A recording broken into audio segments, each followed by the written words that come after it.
ஜெயின் டோஸ் welcome back to our main for Tamil channel. இன்றைக்கி வீடியோவில் பார்த்தீங்கன்னா நம்ம வந்து 2026க்கான அக்னிவீரோட செலெக்ஷனை பற்றி தான் பார்க்க போகிறோம். இதோட நோட்டிஃபிகேஷன் வந்து நமக்கு வந்து அஃபிஷியலாக ரிலீஸ் பண்ணியிருக்காங்க. அது மாதிரி பார்த்தீங்கன்னா இந்த நோட்டிஃபிகேஷனை வந்து நம்ம லாஸ்ட் வீடியோவில் வந்து அப்லோட் பண்ணியிருப்போம். எப்போத்துலேருந்து அப்ளிகேஷன் ஸ்டார்ட் ஆகுதுங்கிறத இதை பற்றி டீட்டெயிலாக பார்க்கணும், அந்த வீடியோ பார்த்துக்கோங்க. ஸோ நம்ம வந்து பார்த்துக்கலாம் இதோட ஏஜ் லிமிட் என்ன இருக்குங்கிறத.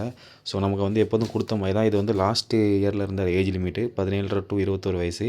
ஸோ இதோட டேட்டா பற்றின்னு பார்த்தீங்கன்னா நமக்கு 2004 அக்டோபர் 1 இருந்து ஏப்ரல் 1 2008 வரைக்கும் இருந்துச்சு. ஸோ இந்த வருஷம் பார்த்தீங்கன்னா அதிலேருந்து ஒரு வருஷம் கூடும். அதாவது 2005 அக்டோபர் 1 இருந்து 2009 ஏப்ரல் 1 வரைக்கும் இருக்கும் நம்மளோட ஏஜ் லிமிட்டு வந்து. ஸோ இதோட வேக்கன்சிஸும் நம்ம போன வீடியோவில் சொன்ன மாதிரி தான் வேக்கன்சி வந்து நமக்கு நிறையா இருக்க போகுது. ஏன்னு பார்த்தீங்கன்னா ஃபஸ்ட்டு பேட்ச் செகண்ட் பேட்ச் வந்து அவுட் ஆகிறாங்க இந்த இயரில் வந்து. ஸோ இதனால் வேக்கன்சிஸ் வந்து ரொம்ப காலியாகும். அதனால் நமக்கு வந்து செலெக்ஷனில் வந்து வேக்கன்சி அதிகமாக இருக்க வாய்ப்பு ரொம்ப சான்ஸ் இருக்குது. ஸோ எல்லோரும் இதை யூஸ் பண்ணிக்கோங்க. நெக்ஸ்ட்டு வந்து இதோட குவாலிஃபிகேஷன்ஸ்லாம் பார்த்துடலாம் நம்ம. ஸோ குவாலிஃபிகேஷன் பார்த்தீங்கன்னா ஜென்ரல் ஜிடிக்கு பார்த்தீங்கன்னா நீங்கள் வந்து 17 வயசுலேருந்து 21 வயசு வரைக்கும் இருக்கணும். நமக்கு வந்து ஏஜில் எந்த சேஞ்சஸும் இருக்க போகிறது இல்லை. ஸோ அதே மாதிரி 10th கிளாஸில் வந்து நீங்கள் 45% ஆஃப் வந்து மார்க் வச்சுருக்கணும். அதே மாதிரி நீங்கள் கிரேடு வந்து டி கிரேடு இருந்தாலும் பரவாயில்லன்னு சொல்லியிருக்காங்க. ஸோ இதுதான் நமக்கு வந்து ஜிடிக்கான எலிஜிபிளாக இருக்க போகுது. ஸோ நெக்ஸ்ட்டு பார்த்தீங்கன்னா அக்னிவீர் டெக்னிக்கல் தான் பார்க்க போகிறோம். இதோட குவாலிஃபிகேஷன் பார்த்தீங்கன்னா 10th + 2 வந்து முடிச்சிருக்கணும். அதில் நீங்கள் வந்து 50% ஆஃப் மார்க் வந்து இருக்கணும்னு இருக்காங்க. ஸோ இதில் வந்து பிசிக்ஸ் கெமிஸ்ட்ரி மேத்தமெட்டிக் வந்து நமக்கு இருக்கணும்னு சொல்லியிருக்காங்க. ஸோ இதில் வந்து 40% ஆஃப் மார்க் வந்து அக்யூரேட் பண்ணியிருக்கணும் அப்படின்னு சொல்லியிருக்காங்க. ஸோ நெக்ஸ்ட்டு பார்த்தீங்கன்னா நமக்கு வந்து அக்னிவீர் ஸ்டோர் கீப்பர் பார்த்தீங்கன்னா அதே மாதிரி ஏஜ் பார்த்தீங்கன்னா 17 to 21 தான். இதில் வந்து நிறைய பேர் ஏஜ் சேஞ்ச் ஆக போகிறதுன்னு சொல்கிறாங்க. அது வந்து கன்ஃபார்மாக தெரியலை இன்னும். நமக்கு வந்து அஃபிஷியல் நோட்டிஃபிகேஷன் வந்த பிறகு தான் தெரியும். அதோட February 1 தான் நமக்கு வந்து அஃபிஷியல் நோட்டிஃபிகேஷன் வந்து வரும்னு சொல்லியிருக்காங்க. ஸோ இதுக்கு பார்த்தீங்கன்னா 10th + 2 வந்து நமக்கு முடிச்சிருக்கணும். இதில் வந்து ஆர்ட்ஸ் காமர்ஸ் சயின்ஸ் நம்ம டிபார்ட்மெண்ட்டில் இருக்கணும். அதில் வந்து 60% ஆஃப் மார்க் இருக்கணும்னு சொல்லியிருக்காங்க. அதேமாதிரி 50% ஆஃப் மார்க் வந்து நம்ம இங்கிலீஷில் ஸ்கோர் பண்ணியிருக்கணும் அப்படின்னு சொல்லியிருக்காங்க. ஸோ அக்னிவீர் ட்ரேட்ஸ்மேன் 10th பாஸில் பார்த்தீங்கன்னா நமக்கு வந்து ஏஜ் வந்து சேமாக தான் இருக்க போகுது. இதில் வந்து நம்ம வந்து சிம்பிளாக பாஸ் ஆகிருந்தால் போதும் அப்படின்னு சொல்லியிருக்காங்க. அதேமாதிரி 8th குவாலிஃபிகேஷனில் அதே தான். 8th வந்து நம்ம சிம்பிளாக பாஸ் ஆகிருந்தாலும் போதும் அப்படின்னு சொல்லியிருக்காங்க.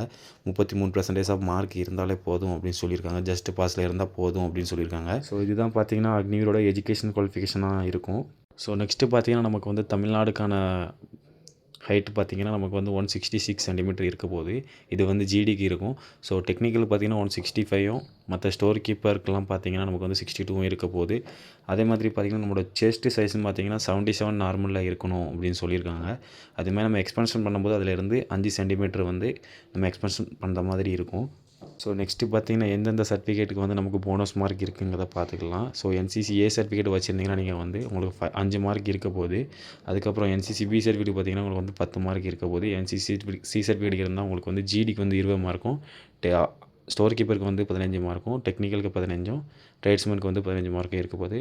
அதே மாதிரி நீங்கள் ஆர்டி பரேட் பண்ணியிருந்தீங்கன்னா உங்களுக்கு வந்து டோட்டலாக 25 மார்க் கிடைக்கதா இருக்குது.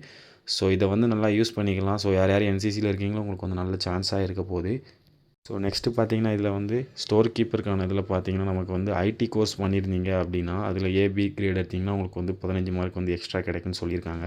ரன்னிங் டைம் வந்து நமக்கு இன்னும் கன்ஃபார்ம் இல்லை. ஸோ லாஸ்ட் இயரில் வந்து கொடுத்த நோட்டிஃபிகேஷன் படி பார்த்தீங்கன்னா நமக்கு வந்து குரூப் 1க்கு வந்து 7.5 நிமிஷமும் குரூப் 2க்கு வந்து 8 நிமிஷமும் கொடுத்துருக்காங்க. அதுக்கான மார்க்கும் நமக்கு வந்து கொடுத்துருக்காங்க.